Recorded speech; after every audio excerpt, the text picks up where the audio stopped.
L'héritage des guerriers. Redécouvrir l'art martial historique européen. L'histoire est écrite par les vainqueurs, dit-on. Mais que se passe-t-il lorsque les histoires sont oubliées, perdues dans les annales du temps?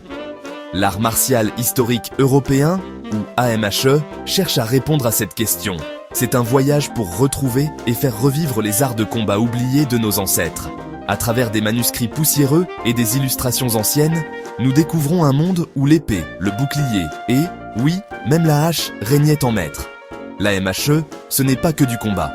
C'est une fenêtre sur le passé, une façon de comprendre la vie et la mort de ceux qui nous ont précédés. C'est un voyage physique et mental, exigeant discipline, dévouement et un profond respect pour l'histoire.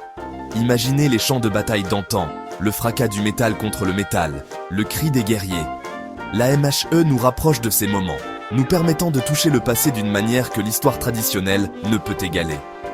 En étudiant ces arts oubliés, nous apprenons non seulement à nous battre comme nos ancêtres, mais aussi à penser comme eux, à comprendre leurs motivations et leurs peurs.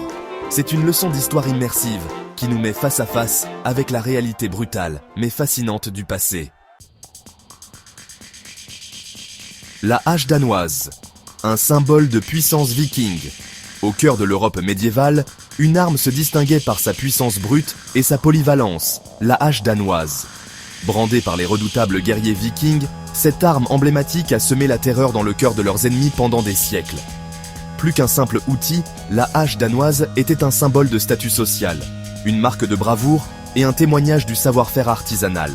Imaginez la scène, des dracars vikings fendant les vagues, leurs voiles gonflés par le vent, se dirigeant vers des côtes lointaines.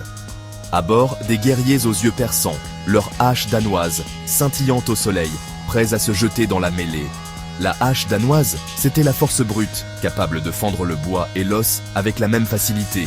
Mais c'était aussi une arme d'une élégance mortelle, maniée avec une précision et une vitesse surprenante. Son long manche offrait une portée impressionnante, permettant aux guerriers vikings de frapper leurs ennemis à distance. L'influence de la hache danoise s'étendait bien au-delà du champ de bataille. Elle était un outil essentiel dans la vie quotidienne des vikings, utilisé pour abattre des arbres, construire des maisons et même sculpter le bois. La hache danoise, c'était la polyvalence incarnée, un symbole du lien profond entre les vikings et leur environnement. Anatomie d'une arme redoutable. Comprendre la hache danoise. Pour apprécier pleinement la puissance de la hache danoise, il faut comprendre son anatomie, la manière dont chaque élément a été conçu pour maximiser son efficacité au combat. Contrairement aux idées reçues, la hache danoise n'était pas une arme lourde et maladroite. Le cœur de la hache danoise résidait dans sa tête, généralement forgée en fer, avec une forme distinctive qui la distinguait des autres haches. Imaginez une large lame incurvée, s'étendant vers l'extérieur à partir d'un œil perçant, conçu pour accueillir le manche. Cette forme distinctive permettait non seulement des coups puissants capables de fendre les boucliers et les armures, mais offrait également un avantage certain lors des accrochages, permettant aux guerriers de désarmer ou de déséquilibrer leurs adversaires. Le manche de la hache, généralement fabriqué en bois de frêne ou de chêne, jouait un rôle crucial dans l'équilibre et la maniabilité de l'arme. D'une longueur variable, allant de la taille d'un avant-bras à celle d'un homme, le manche offrait une allonge considérable au guerrier, lui permettant de frapper ses ennemis à distance, tout en conservant une grande liberté de mouvement. Enfin, la poignée, souvent renforcée par des lanières de cuir ou de métal, offrait une prise ferme et sûre, même dans le chaos du combat. La combinaison de ces éléments, soigneusement étudiés et assemblés, faisait de la hache danoise une arme redoutable, capable de semer la terreur dans le cœur des ennemis les plus aguerris. Plus qu'une simple hache. La polyvalence de la hache danoise au combat.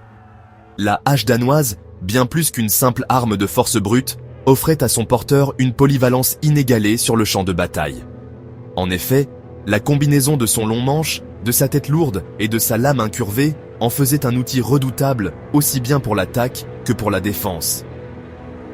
Imaginez un guerrier viking, hache danoise en main, faisant face à un ennemi armé d'une épée et d'un bouclier.